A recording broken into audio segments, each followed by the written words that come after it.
தமிழே வணக்கம். தாய் பிள்ளை உறவம்மா உனக்கும் எனக்கும். அமுதே தமிழே நீ இல்லை என்றால் வாழ்வில் அத்தனையும் கசக்கும் புளிக்கும் என்ற உணர்ச்சி கவிஞனின் உன்னத வரிகளை தொட்டு தொடங்குகிறேன். அனைவருக்கும் வணக்கம். எதையோ எதிர்பார்த்து நிற்கும் மொழிகளுக்கு மத்தியிலே எதையும் எதிர்த்து நிற்கும் ஒரே மொழி நம் தாய்மொழியாம் தமிழ் மொழி. ஒரு சில வார்த்தைகளை வைத்து மட்டும் ஆட்டம் போடும் மொழிகளுக்கு மத்தியிலே 1000 வார்த்தைகளை வைத்து இந்த உலகிற்கே ஆட்டம் காட்டும் மொழி தாய்மொழியாம் தமிழ் மொழி. இதைதான் பாவலர் பெருஞ்சித்தனார் இப்படி பதிவு செய்கிறார். வீருடை செம்மொழியாம் தமிழ் மொழி உலகம் வேரூன்றிய நாள் முதல் உயிர் மொழி என்று தமிழின் பெருமையை உலகிற்கே வெளிச்சம் போட்டு காட்டுகிறார். தமிழ் மொழி முதலாக ஆட்சி மொழியாக வர வேண்டும் என்று போராடிய பெருந்தகை அவர் ஒரு இஸ்லாமியர். எல்லோரும் கேட்கிறார்கள், நீங்கள் தான் இஸ்லாமியர் ஆயிற்று, எதற்காக தமிழ் மொழி ஆட்சி மொழியாக வர வேண்டும் என்று போராடுகிறீர்கள் என்று கேட்டபோது அதற்கு அந்த பெருந்தகை சொன்ன வார்த்தை என்ன தெரியுமா? நான் அல்லாஹ் என்று அழைப்பதற்கு முன்பே அம்மா என்று அழைத்தவர். இஸ்லாம் என்னுடைய வழி, இந்த தமிழே என்னுடைய மொழி என்று சொன்னவர் காயிதே மில்லத். இன்றைக்கு உலகமே ஒன்று சேர்க்கூடிய இடம் ஐநா சபை.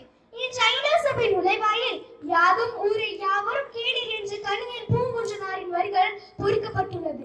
வருபவன் தமிழ்நாகவும் இருக்கட்டும், இந்தியனாகவும் இருக்கட்டும், வடமொழியனாகவும் இருக்கட்டும், ஆங்கிலேயனாகவும் இருக்கட்டும், வருபவன் எவனாக இருந்தாலும் இந்த யாதும் ஊரை யாவரும் கேளீர் என்ற வாசகத்தை படித்துவிட்டுதான் ஐநா சபை நுழைவாயில் நுழைவிடும் என்று சொன்னால் அங்கும் என் தமிழ் தான் ஆண்டு கொண்டிருக்கிறது.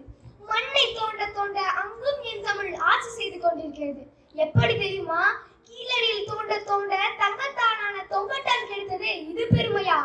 கீழடியில் தோண்ட தோண்ட 2000 கிலோமீட்டருக்கு அப்பால் இருக்கும் ரோமாபுரி சங்கு சிவகங்கை மண்ணில் கிடைத்தது, இது பெருமையா? இல்லை. கீழடியில் தோண்ட தோண்ட இருந்த விலங்குகளின் எச்சங்கள் கிடைத்தது, இது பெருமையா? இல்லை இல்லை. இது பெருமை தெரியுமா?